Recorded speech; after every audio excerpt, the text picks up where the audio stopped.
పేద ప్రజలకు విద్య, ఆరోగ్యం అత్యంత ముఖ్యమైన విషయాన్ని తాను పాదయాత్ర చేస్తున్న క్రమంలో వైఎస్ జగన్ గుర్తించారు.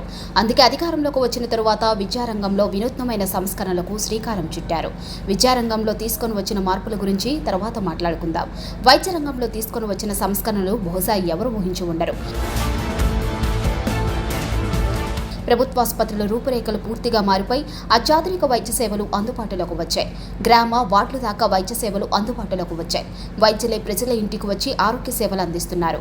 వాలంటీర్లు ఎప్పటికప్పుడు ప్రజల ఆరోగ్య పరిస్థితిని గుర్తించి అవసరమైన వారికి తగిన సేవలు అందించడానికి ఏర్పాట్లు చేస్తున్నారు. విలేజ్ వార్డ్ క్లినిక్లు అందుబాటులోకి వచ్చాయి. వైఎస్ జగన్ అధికారంలోకి వచ్చిన తరువాత వైద్య రంగంలో తీసుకువచ్చిన సంస్కరణను ప్రత్యేకంగా గమనించాల్సిందే. జిల్లాకు మెడికల్ కాలేజీని ఏర్పాటు చేశారు.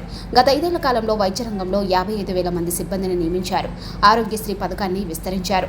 రాష్ట్రానికి చెందిన పేదలు హైదరాబాద్, బెంగళూరు వంటి ఇతర రాష్ట్రాల్లోని ఆసుపత్రుల్లో చేరిన ఆరోగ్యశ్రీ కింద సహాయం అందించారు. దానికి తోడు ప్రభుత్వ ఆధ్వర్యంలో ప్రధాన ఆసుపత్రిలో కార్పొరేట్ స్థాయి సేవలు అందుతున్నాయి. గత 5 ఏళ్ల కాలంలో జగన్ పాలనలో నాడు నేడు, వైఎస్ఆర్ ఆరోగ్యశ్రీ బలోపేతం, డైట్ ఛార్జీల పెంపు వంటి పలు కార్యక్రమాలను చేపట్టి ప్రజలకు వైద్య సేవలను మెరుగైన రీతిలో అందిస్తున్నారు. జగన్ అధికారంలోకి వచ్చిన తరువాత 40 రూపాయలు మాత్రమే ఉన్న మెనూ ఛార్జీలను 80 రూపాయలకు పెంచి పౌష్టికాహారాన్ని అందిస్తున్నారు. చంద్రబాబు ప్రభుత్వం 2014-19 మధ్య కాలంలో ఒక్కో రోగికి 40 రూపాయలతో భోజనం పెట్టేది. ఇది 2011లో నిర్దేశించిన ఖర్చు. ఇంత తక్కువ ధరతో మంచి భోజనం ఎలా అందిస్తారనే ఆలోచన కూడా చంద్రబాబుకు రాలేదు. చంద్రబాబు హయాంలో వైద్య సేవలు అత్యంత నాసిరకంగా, ఆసుపత్రుల పరిస్థితి అత్యంత దయనీయంగా తయారైంది. గుంటూరు ప్రభుత్వ ఆసుపత్రిలో ఓ చిన్నారిని ఎలుకలు కొరికి చంపిన ఘటనే చంద్రబాబు పాలనలో ఆసుపత్రులు ఎలా ఉన్నాయనే విషయాన్ని చెప్పడానికి మంచి ఉదాహరణ. జగన్ అధికారంలోకి వచ్చిన తరువాత ఆసుపత్రిలో చేరిన రోగులకు 40 రూపాయలతో మంచి ఆహారాన్ని అందించడం సాధ్యం కాదని గుర్తించి డైట్ ఛార్జీలను 80 రూపాయలకు పెంచారు.